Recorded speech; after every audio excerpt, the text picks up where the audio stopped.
साथियों नमस्कार। जैसा कि हम सबको पता है यूपीएससी सिविल सर्विसेज 2023 को काफ़ी कम समय बचा है। ऐसे में ये सबसे बड़ी अभी घबराहट है कि हमने जो अभी तक पढ़ा है, हमने जो अभी तक सीखा है, जितने भी सारे टॉपिक पढ़े हैं, जितने भी सारे सब्जेक्ट को पढ़े हैं, उसका रिवीजन कैसे करें? उसमें कौन-सा चीज़ को अभी पढ़े, कौन-सा चीज़ को छोड़ दें, कौन से टॉपिक को अभी नहीं पढ़ना है या पढ़ना है, उस पे कितना वक़्त देना है, कितना समय देना है, ताकि हमारे प्रीलिम्स में उससे क्वेश्चंस को सॉल्व किया जा सकता है। साथियों, ये सबके मन में अभी यही द्वंद्व है, सबके मन में अभी यही समस्या है, सबके मन में यही प्रश्न है, जिन्होंने पहले भी दिया है उनके मन में भी और जो लोग इस बार पहली बार शामिल होंगे उनके मन में भी, सबके मन में यही समस्या है। तो साथियों घबराएँ नहीं, क्योंकि आप सब ने कड़ी मेहनत की है, हम सब ने पिछले कई वर्षों से, 2 वर्षों से, 1 वर्षों से काफ़ी मेहनत किया है, सभी सब्जेक्ट को topic to topic, chapter to chapter पढ़ा है, इसलिए घबराएँ नहीं।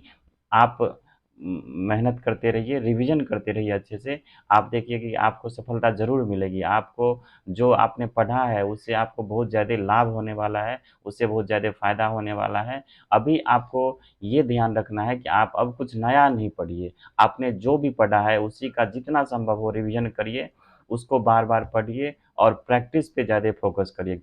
क्योंकि प्रैक्टिस अभी इतना इम्पोर्टेंट हो जाता है कि वही एक ज़रिया है, जो हमें हमारे प्रीलिम्स में एक अच्छा मार्क्स दिला सकता है और कट ऑफ को क्लियर करने में हमारी मदद कर सकता है। साथियों, अभी लगभग हमारे पास बहुत से बहुत 30 दिन से ज़्यादा समय नहीं रहा है। अगर मान के चलिए 1-2 दिन आप इधर कम भी कर लीजिए, तो भी 1 महीने से कम ही समय बचा है। ऐसे में ये बहुत ज़रूरी हो जाता है कि हम किन सब्जेक्ट पे अब अधिक फ़ोकस करें, अधिक उनको रिवीजन करें और मैक्सिमम टाइम उस पर दें और जो आपका कंप्लीट है या जो आपको बहुत अच्छे तरीके से आता है, उस पे थोड़ा-सा आप समय को कम कर सकते हैं। तो इसी संदर्भ में हम देखते हैं कि अगर सब्जेक्ट टू सब्जेक्ट हम अगर उसके क्वेश्चन को देखें कि उससे क्वेश्चन कितने आते हैं, उससे क्वेश्चन कितने बनने की संभावना होती है। अगर सभी सब्जेक्ट को देखें, तो आपको पता चल जाएगा कि हमें कितने समय और किन-किन सब्जेक्ट पे अभी अधिक समय देना है, क्योंकि समय बहुत कम है। आपको कोई भी गलतियाँ भारी नुकसान पहुँचा सकता है। तो चलिए देखते हैं कि किस सब्जेक्ट से किस तरह से क्वेश्चन पूछे गए हैं, उसकी हम बात करते हैं अभी। साथियों, जो मेरा अनुभव है, जो मैंने सीखा है, जिस तरह से मैं कर रहा हूँ, अगर मेरी बात माने या मेरी बातों पे ध्यान दें, तो एक चीज़ है कि जैसे कि एक साइंस टेक हो गया, इकोलॉजी और एनवायरनमेंट हो गया और इकोनॉमिक्स हो गया और एग्रीकल्चर। साथियों, ये 4 टॉपिक ऐसे हैं, जिससे आपको 50 प्लस क्वेश्चन आपको दिला सकते हैं। ये याद ध्यान रखिए, ये 4 टॉपिक ऐसे हैं, जिन्हें 50 से अधिक क्वेश्चन आते हैं। कभी इसका क्वेश्चन उसमें आता है, कभी उस टॉपिक का क्वेश्चन इसमें आता है। इसलिए ये कंप्लीट चारों टॉपिक अगर आप अच्छे से कर लेंगे, तो यकीन मानिए 50 प्लस क्वेश्चन यहाँ से आते हैं। साथ ही अक्सर हम लोग करते क्या हैं कि हम लोग केवल हिस्ट्री पॉलिटी पे बहुत ज़्यादा फोकस करते हैं, बहुत ही ज़्यादा समय भी देते हैं। लेकिन इससे देखिए क्वेश्चन कितने आते हैं? क्वेश्चन आते हैं 20 से 25 क्वेश्चन, दोनों को मिला दिया जाए तो उसमें कल्चर का भी हिस्सा होता है, कल्चर का भी पार्ट होता है। लेकिन अगर इनको गहराई से देखिए तो इन पे पढ़ना हमें कितना पड़ता है। अगर कम से कम आप लक्ष्मीकांत की बात कर लीजिए, तो लक्ष्मीकांत कम से कम 1000 पेज का वो बुक है और कम से कम 800 से 900 पेज का स्पेक्ट्रम है। मतलब कि 2000 पेज अगर आप पढ़ते हैं, उसका रिवीजन करना कितना कठिन हो जाता है, कितना मुश्किल हो जाता है, तब जाके आपको 20 से 25 क्वेश्चन मिलते हैं। मेरा मानना ये नहीं कि इसको नहीं पढ़ना चाहिए, इसका बहुत ज़रूरी है, इसको पढ़ना तो है ही, बहुत बेहतर तरीके से पढ़ना है। लेकिन इसके अलावा जो टॉपिक है हमारे पास, जैसे इकोलॉजी एनवायरनमेंट हो गया, इकोनॉमिक्स हो गया, एग्रीकल्चर हो गया और साइंस टेक हो गया, ये 4 ऐसे टॉपिक है, ये 4 ऐसे सब्जेक्ट है जिनसे बहुत क्वेश्चन आते हैं दोस्त, बहुत ही ज़्यादा क्वेश्चन आते हैं। इतना क्वेश्चन आता है कि अगर आप इनको बेहतर तरीके से कर लेंगे, हम लोग इसको बेहतर तरीके से बहुत बढ़िया तरीके से कर लेंगे, तो यहाँ से 50 से 60 क्वेश्चन आते हैं, लेकिन इन पे लोगों का ध्यान नहीं जाता। वो पहले से चलते आ रहा है कि हमें हिस्ट्री, ज्योग्राफी, पॉलिटी पढ़ना है, बस अपने आप को वहीं तक सीमित करके रख लेते हैं और इसका परिणाम ये होता है कि हमें प्रीलिम्स में फेल हो जाते हैं। प्रीलिम्स में हम उतना क्वेश्चन नहीं अटेम्प्ट कर पाते, जितना कि हमें करना चाहिए, जिससे कि हमारा कट ऑफ क्लियर हो जाएगा। तो साथियों, हाँ, आप चाहें तो इन चारों टॉपिक को बहुत तरीके से पढ़ सकते हैं। अभी भी समय है, अभी भी इतना समय है कि हम अपना प्रीलिम्स क्लियर कर सकते हैं, बशर्ते कि हमें इन 4 टॉपिक पे गहराई से फोकस करने की आवश्यकता होगी, तब जाके आपका कट ऑफ क्लियर ज़रूर हो जाएगा।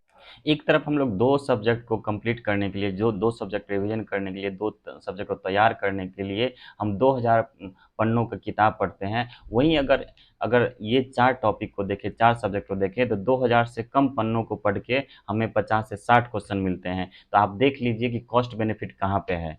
साथियों, अभी प्रीलिम्स का टाइम है, हमें प्रीलिम्स का कट ऑफ क्लियर करना है, ना कि मुझे उसमें महारत हासिल करना है। तो इसी संदर्भ में आप देखिए कि एक तरफ आपका 2000 पन्नों का रिवीजन में आपको 20 से 25 क्वेश्चन मिलते हैं, और दूसरी तरफ 2000 पन्नों के रिवीजन में आपको 50 से 60 क्वेश्चन मिलते हैं। तो आप खुद सोच लीजिए कि आपको कौन-सा ज़्यादा अधिक फ़ायदा देगा, कौन-सा अधिक लाभ देगा, और किसको तैयारी करने से कॉस्ट बेनिफिट ज़्यादा है। तो इसके हम स्टैटिस्टिक्स को बात करते हैं, अभी देखते हैं उसमें कितना है। साथियों, जैसे 2016, 17, 18, 19, 20, 21 की हम क्वेश्चन जो क्वेश्चन पूछे गए उसकी बात करें, तो इकोनॉमिक्स में इकोनॉमिक्स, साइंस टेक, एग्रीकल्चर और इकोलॉजी मिला के 65 क्वेश्चन पूछे गए हैं।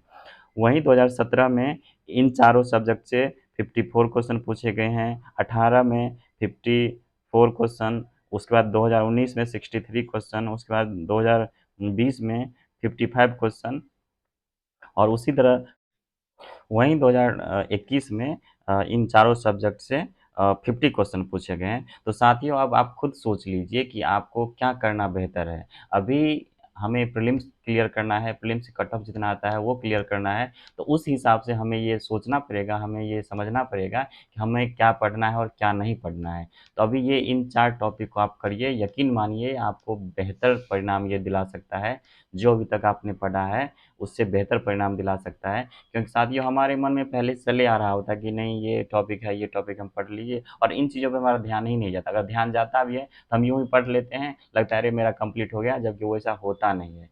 इन चारों टॉपिक से काफ़ी क्वेश्चन पूछे जाते हैं, और इनको नहीं करिएगा तो यकीन मान लीजिए कि प्रीलिम्स में आपको दिक्कतें आएगी, आपका कट ऑफ क्लियर नहीं होगा, ये आपको समझना पड़ेगा।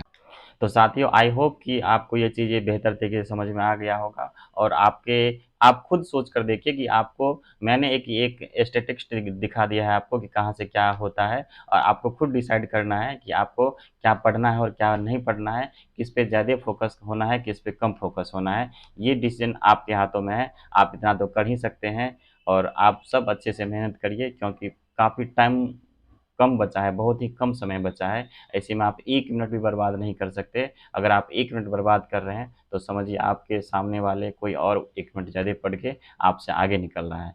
आप सभी के लिए मेरी शुभकामनाएँ हैं। अच्छे से पढ़ाई करिए, रिवीज़न करिए, और अपनी सफलता को ज़रूर प्राप्त करिए।